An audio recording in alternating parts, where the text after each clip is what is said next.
హరే కృష్ణ గురుజీ. హరే కృష్ణ. మిమ్మల్ని ఇవాళ ఇలా ఇక్కడ చూడడం చాలా సంతోషంగా ఉంది. లాస్ట్ టైం మనం జూమ్ ఇంటర్వ్యూలో చేసాము. మన ప్రేక్షకులంతా కూడా మన వీడియో చూసారు లాస్ట్ టైము. ఆ క్వశ్చన్స్ కూడా మీరు ఇచ్చిన సమాధానాలు కూడా చాలా మంచి కామెంట్స్ కూడా వచ్చాయి. ఇప్పుడు మిమ్మల్ని ఇలా లైవ్లో చూడడం ఇంకా ఆనందంగా ఉంది. Thank you. గురుజీ, ధర్మో రక్షిత రక్షిత అని అంటారు. మరప్పుడు శ్రీకృష్ణుడు ధర్మయుద్ధమే కదా చేసింది. యుద్ధం కోసం ఏ చిన్న పొరపాటు చేసినా, ఏ చిన్న అబద్ధం ఆడినా ముఖ్య ధ్యేయం ధర్మం అయినప్పుడు అదంతా కూడా ధర్మం కిందకే వస్తుంది అని అన్నప్పుడు, మరి గాంధారి శాపం నుంచి శ్రీకృష్ణుడు ఎందుకు, ఆ ధర్మం శ్రీకృష్ణుడిని ఎందుకు రక్షించలేకపోయింది? ధర్మంతో సాక్షాత్ భగవత్ ప్రణీతం. అసలు ధర్మం అంటే ఏమిటో తెలుసా? ధర్మానికి ఎన్నెన్నో నిర్వచనాలు ఉంటాయి, కానీ ఒక నిర్వచనం శ్రీమద్ భాగవతంలో ఏం చెప్పారంటే, ధర్మంతో సాక్షాత్ భగవత్ ప్రణీతం. భగవంతుడు ఏం చేస్తే అదే ధర్మం. కృష్ణుడిని ధర్మం ఎందుకు కాపాడలేకపోయింది అన్నారు కదా. ఇప్పుడు కృష్ణుడే ధర్మాన్ని రక్షించేవాడు, ధర్మం కృష్ణుడిని కాపాడదు.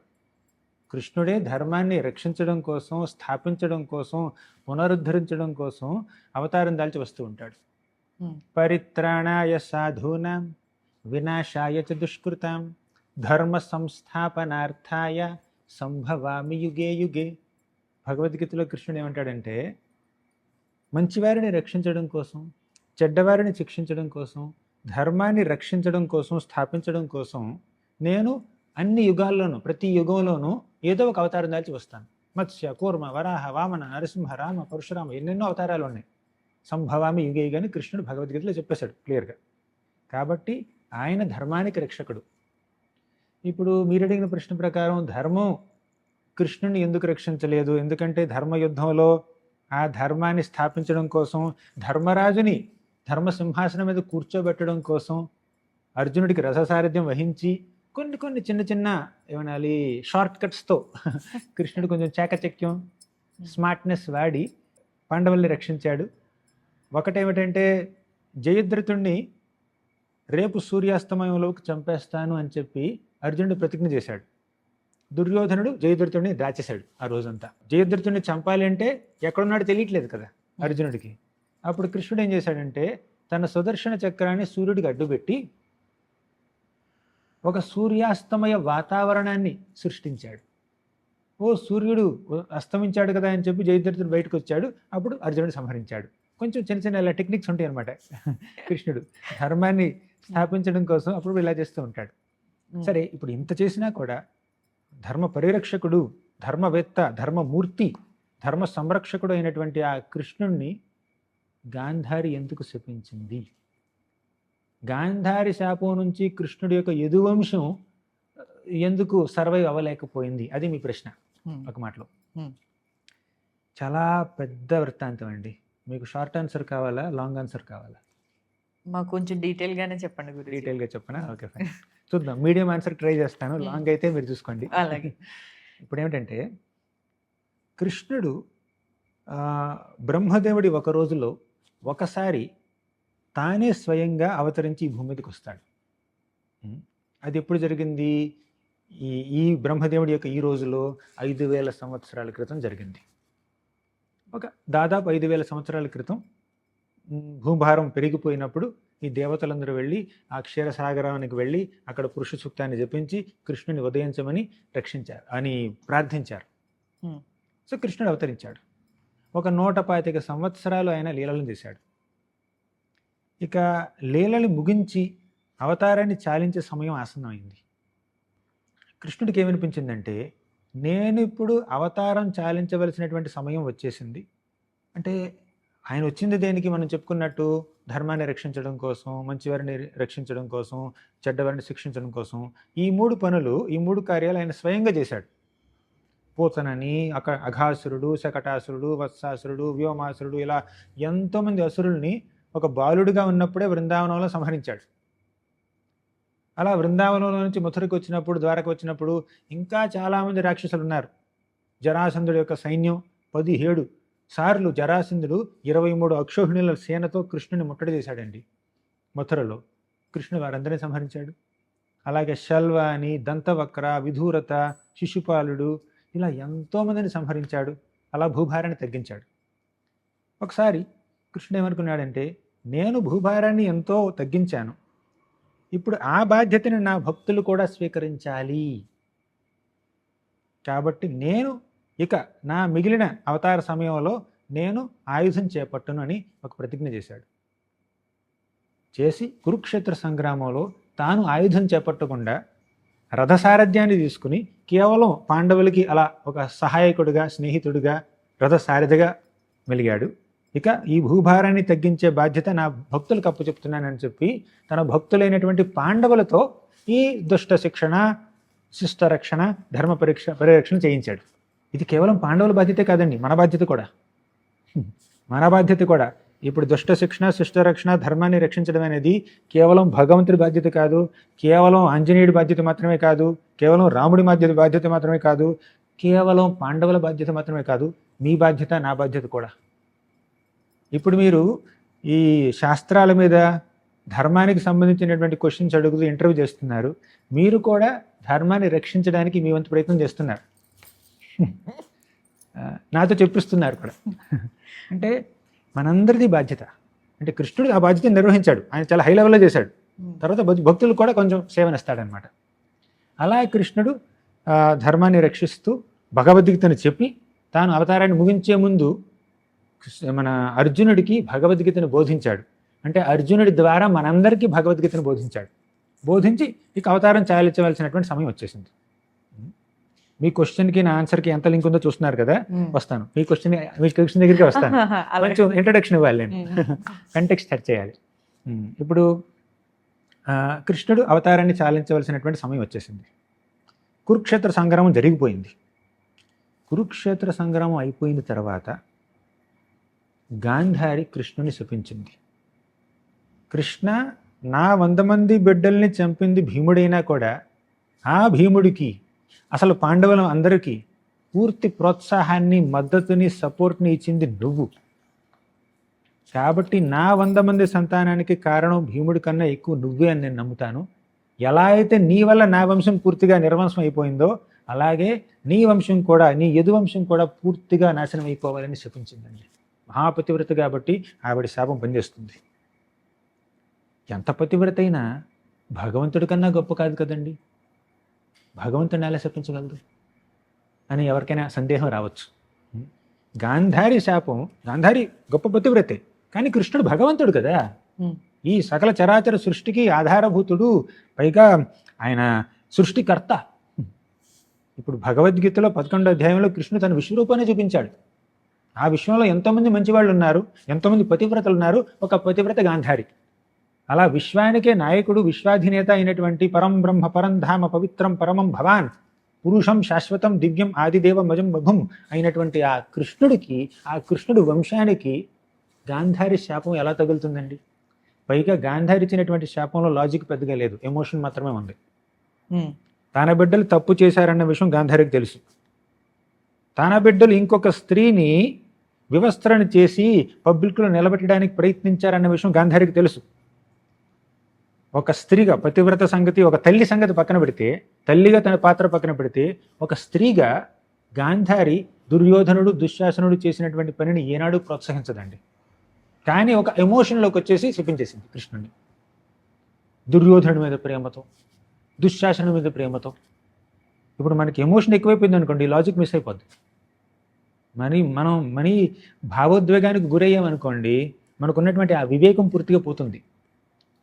గాంధారికి తెలుసు తన బిడ్డలు, తన కొడుకులు అధర్మపరులని తెలుసు.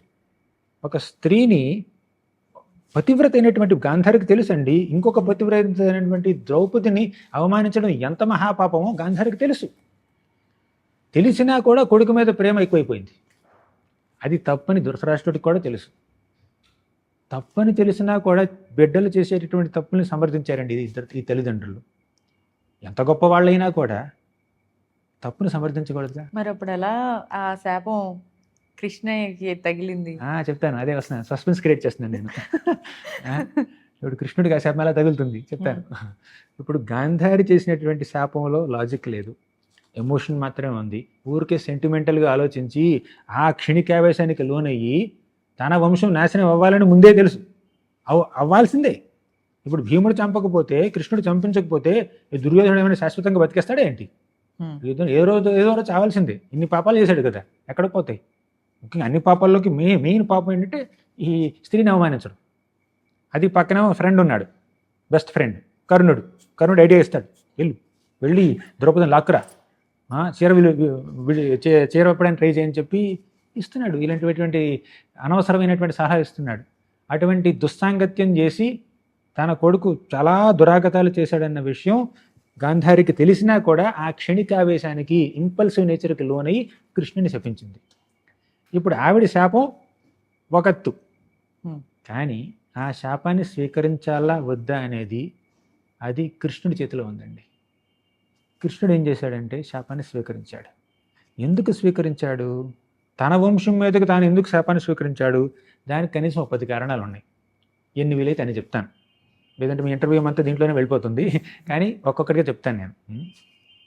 కృష్ణుడు శాపాన్ని స్వీకరించకపోతే ఆ శాపం సఫలం కాదు. అది పతివ్రత మాట అయినా, ఋషి మాట అయినా, దేవతల మాట అయినా, ఎవరి మాట అయినా కూడా కృష్ణుడి ఆమోదం లేనిదే ఆ మాటలు చెల్లవండి. ఆయన ఆమోదించాలి. ఇప్పుడు గాంధారి శపించింది కోపంలో, కానీ కృష్ణుడు ఆ శాపాన్ని ఆమోదించాడు. ఎందుకు ఆమోదించాడు చెప్తాను. ఇప్పుడు కృష్ణుడు సాక్షాత్తు భగవంతుడు, యదువంశంలో జన్మించాడు. కానీ ఆ యదువంశంలో ఉన్నటువంటి ఇతర యాదవులు ఉన్నారు చూడండి, వాళ్ళు ఎలా ఫీల్ అవుతున్నారు తెలుసా? అందులో కొంతమంది నమ్రత కలిగిన వాళ్ళు, కొంతమంది యాదవులు చాలా మంచి వాళ్ళు, సంస్కారవంతులు. కానీ కొంతమంది యాదవులు కొంచెం గర్వం కలిగింది వాళ్ళకి. ఎందుకంటే సాక్షాత్తు శ్రీకృష్ణ భగవానుడే మా వంశంలో జన్మించాడు, మా వంశం ఎంత గొప్పది అన్నటువంటి ఒక అహంభావానికి లోనయ్యారు. ఇప్పుడు తెలుగులో సామెత ఉంది కదా, దేవుడు వరం ఇచ్చిన పూజారి వరమివ్వడని. అంటే కొంతమంది పూజారులు ఏమనుకుంటారంటే వాళ్ళే దేవుళ్ళు అనుకుంటారు. అంటే మా ఆమోదం లేనిది ఎవరు దేవుడికి దర్శనం చేసుకోలేరు, మేము కర్టన్ తీయందే ఎవరు దేవుడిని చూడలేరు, మేము వాళ్ళకి నైవేద్యం, భగవంతుడికి నైవేద్యం పెట్టందే ఎవరికి అనుగ్రహం రాదు అని చెప్పి కొంతమంది పూజారులే కొంచెం అహంకారం వస్తుంది. భగవంతుడిని పూజిస్తున్నా కూడా భగవంతుడికి దగ్గరగా ఉన్నారు కాబట్టి ఈ పూజారుల్లో కూడా అప్పుడప్పుడు కాస్త అహంకారం ఉంటుంది. అవునా? అలాగే కొంతమంది యాదవులకు కూడా కాస్త అహంకారం వచ్చింది. ఎందుకంటే సాక్షాత్తు శ్రీకృష్ణుడి వంశంలో వాళ్ళు జన్మించారు కాబట్టి వాళ్ళ అహంకారం ఉంది. అలా అహంకారం ఉన్నటువంటి వ్యక్తులు గనక కృష్ణుడు అవతారం చాలించిన తర్వాత, తాను భగవద్ధామానికి వెళ్ళిపోయిన తర్వాత, ఈ అహంకారం ఉన్నటువంటి ఈ వ్యక్తులు గనక ఈ ప్రపంచంలో ఇంకేదో మేము గొప్పవాళ్ళమి, మేము కృష్ణుడి వంశం నుంచి పుట్టాము, మాకు అని ఏమంటారు కొత్తలో ఈ మధ్యలో వస్తుంది కదా, నెపోటిజం అంటారా, నెపోటిజం, మా వంశంలో పూర్వీకులు చాలా గొప్పవాళ్ళు అని చెప్పి వాళ్ళ అంటే వంశానికి ఉన్నటువంటి గౌరవం మొత్తాన్ని వాళ్ళు స్వీకరిస్తారనమాట. అలా జరగకూడదు అని చెప్పి కృష్ణుడు ఏం చేశాడంటే, నేను అవతారం చాలించి భగవద్ధామానికి వెళ్లే ముందు ఈ యాదవులందరినీ డిస్పాచ్ చేసేయాలి. ఈవెన్ వాళ్ళ వంశం అయినప్పటికీ కూడా, తన వంశమైనా కూడా గర్విష్ఠులు, అహంకారులు, స్వార్థపూరిత వ్యక్తులు, అసూయాపరులు, వాళ్ళు ఈ భూమి మీద నివసించకూడదు. తన వంశంలో వాళ్ళైనా కూడా. అదండి ధర్మం అంటే. ఇప్పుడు అర్జునుడు కూడా యుద్ధం చేయనన్నాడు. ఎందుకు? మా కుటుంబ సభ్యులు కదా అని. నీ కుటుంబ సభ్యులైనా కూడా వాళ్ళు అధర్మం పంచన చేరితే నువ్వు యుద్ధం చేయాల్సిందే, చంపాల్సిందే. తన వంశంలో పుట్టిన వాళ్ళైనా కూడా వాళ్ళు గర్విష్ఠులు అవుతున్నారు కాబట్టి కృష్ణుడు గాంధారి శాపాన్ని స్వీకరించి వారిని వారే నాశనం చేసుకునే విధంగా చేశాడండి.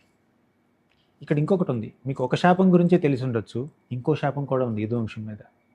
అదేమిటంటే, ఈ ఒకసారి పెద్ద పెద్ద ఋషులు, నారద మహర్షి, విశ్వామిత్రుడు, ఇలా పెద్ద పెద్ద ఋషులందరూ ద్వారకకు వచ్చారు. అక్కడ వసుదేవుడు పూజ చేస్తుంటే వీళ్ళందరూ ఆ పూజలో చక్కగా తమ ఆధ్వర్యంలో పూజని నిర్వహించి వెళ్ళిపోతున్నారు ద్వారక నుంచి.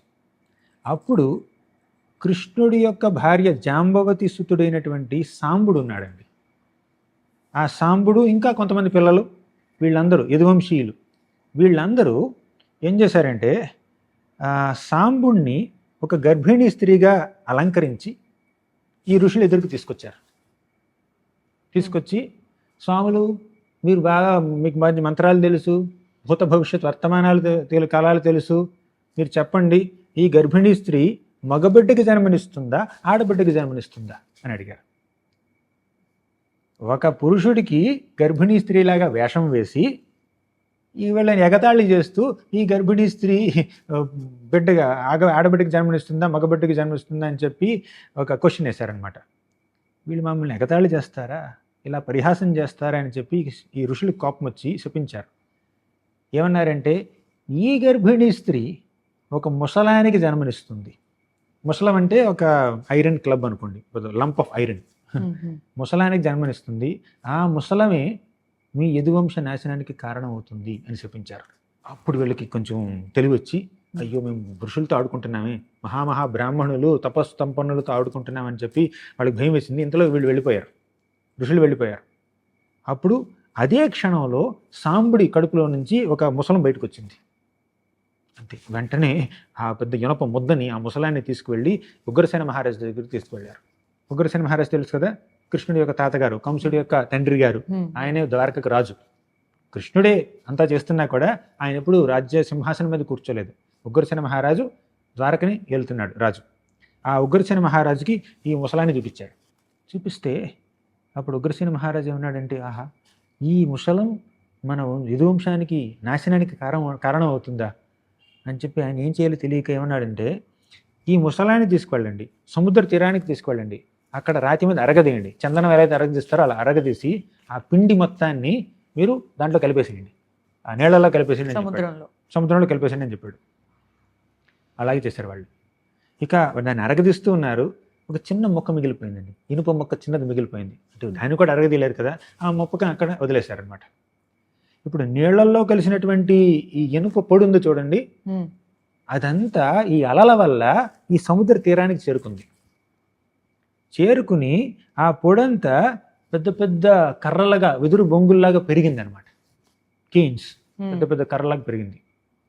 ఇంతలో ఇలా యదువంశానికి ఋషుల నుంచి శాపం వచ్చిందన్న విషయం కృష్ణుడికి తెలిసింది. అంటే ఆయనకి అన్నీ తెలుసు, కానీ ఈ లీలలో భాగంగా ఆయన తర్వాత తెలుసుకుని ఏం చేశాడంటే, మనల్ని యదువంశీయులు మన యదువంశాన్ని ఈ ఋషులు శపించారు. ఆ శాపం బారి నుంచి మనల్ని మనం రక్షించుకోవాలి అంటే మనం పూజలు చేయాలి. ప్రభాస క్షేత్రం అనే పుణ్యక్షేత్రానికి వెళ్ళి అక్కడ కొంచెం పూజలు, యజ్ఞాలు, యాగాదులు చేసి బ్రాహ్మణులకి దానం ఇచ్చి మనల్ని మనం పవిత్రీకరించుకోవాలని చెప్పి కృష్ణుడు సజెషన్ ఇచ్చాడు. ఇప్పుడు పుణ్యక్షేత్రంలో పూజలే చేయాలంటే ద్వారక కన్నా గొప్ప పుణ్యక్షేత్రం ఏమని చెప్పండి? లేదు. అయినా కూడా కృష్ణుడు ఏమన్నాడు, ప్రభాస క్షేత్రానికి వెళ్దామన్నాడు. అలా చెప్పి ఈ యాదవులందరినీ ప్రభాస క్షేత్రానికి తీసుకొచ్చాడు. అక్కడ వాళ్ళందరితో పూజలు చేపించాడు.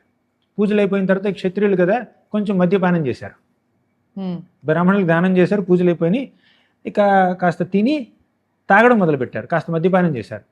ఆ మద్యపానంలో కొంచెం మత్తు ఎక్కేసి ఒకరినొకరు దుర్భాషలు ఆడుకున్నారు, తూలనాడారు. ఆ కోపంలో ఏం చేశారు, అక్కడే పెరిగి కదా ఈ వెదురు బొంగులు, ఆ కర్రల్ని తీసుకుని ఒకరినొకరు కొట్టుకోవడం ప్రారంభించారు. అలా కొట్టుకుని యదువంశం మొత్తం సర్వనాశనం అయిపోయింది. అంటే వాళ్ళల్లో వాళ్ళే కొట్టుకుని చనిపోయారు వాళ్ళు. అంటే కృష్ణుడి యొక్క వంశమే ఇటువంటి అంతమా అని మీకు ఆశ్చర్యం కలగొచ్చు. దానికి ఎన్నెన్నో కారణాలు ఉన్నాయండి. ఒకటేమిటి, ఎంత గొప్పవారైనా కూడా ఋషుల్ని అవమానిస్తే, బ్రాహ్మణుల్ని అవమానిస్తే, వారిని ఎగతాళి చేస్తే, గురువులనైనా ఎవరినైనా అవమానిస్తే ఇటువంటి జరుగుతుందని చెప్పాడు కృష్ణుడు. ఎంత గొప్పవారైనా మద్యపానం చేస్తే, ఒకరినొకరు దుర్భాషలు ఆడుకుంటే ఇటువంటి గత్యంతరం పడుతుందన్నాడు. ఎంత గొప్పవారైనా, సాక్షాత్తు భగవంతుడి యొక్క కుటుంబంలో జన్మించిన వారైనా కూడా గర్వం ఉంటే ఇలా నాశనం అవ్వాల్సిందే అనుకున్నాడు. అందుకని ఇటుపక్క గాంధారి శాపాన్ని, అటుపక్క బ్రాహ్మణుల శాపాన్ని, ఋషులు గురువుల యొక్క శాపాన్ని స్వీకరించి ఆ శాప ఫలితంగా ఈ యదువంశంలో ఉన్నటువంటి వ్యక్తుల్ని కృష్ణుడు ఈ విధంగా వారిని అంతం చేశాడనమాట. అంటే కృష్ణుడి యొక్క కుటుంబ సభ్యులను ఎవరు చంపుతారండి? ఎవరు చంపలేరు. అందుకనే వాళ్ళలో వాళ్ళు కొట్టుకునేలాగా కరెక్ట్ అరేంజ్మెంట్ చేశాడనమాట. ఇంతకీ దీంట్లో ఇదంతా కళ్ళకి కనిపించే సత్యం. ఈ శాపాలు, కొట్టుకోవడాలు, మద్యపానాలు, తిట్టుకోవడాలు, ఎగదాలు చేయడం, ఇదంతా కళ్ళకి కనిపించే సత్యం. కానీ దీని వెనకాల బ్యాక్గ్రౌండ్ ఇంకొక సత్యం ఉంది. ఏమిటో సత్యం తెలుసా? ఎప్పుడైతే ఈ దేవతలందరూ శ్రీకృష్ణ భగవానుని స్వామి అవతరించి భూమి భారాన్ని తగ్గించు, భూమిని కాపాడని ప్రార్థించారో అప్పుడు కృష్ణుడు ఏం చెప్పాడు తెలుసా? నేను అవతరిస్తాను, యదువంశంలో అవతరిస్తాను, నాతో పాటుగా మీరు కూడా యదువంశంలో అవతరించాలి అని వాళ్ళందరినీ ఆదేశించాడు. అప్పుడు ఈ స్వర్గలోకంలో ఉన్నటువంటి దేవతలందరూ కూడా యదువంశంలో, వృష్ణివంశంలో, భోజవంశంలో జన్మించారు. జన్మించి కృష్ణుడి యొక్క లీలలో సహకరించారు. ఇప్పుడు వీళ్ళందరూ కృష్ణుడు ఎలాగో అవతారం చాలించబోతున్నాడు, చాలించబోతున్నాడు కాబట్టి వీళ్ళకి ఇంకా పని లేదు ఇక్కడ, వీళ్ళు కూడా చాలించాలి. మళ్ళీ వెనక్కి స్వర్గలోకానికి వెళ్ళిపోయి అక్కడ వాళ్ళ యొక్క విద్యుక్త ధర్మాన్ని నిర్వహించాలి. అవునా?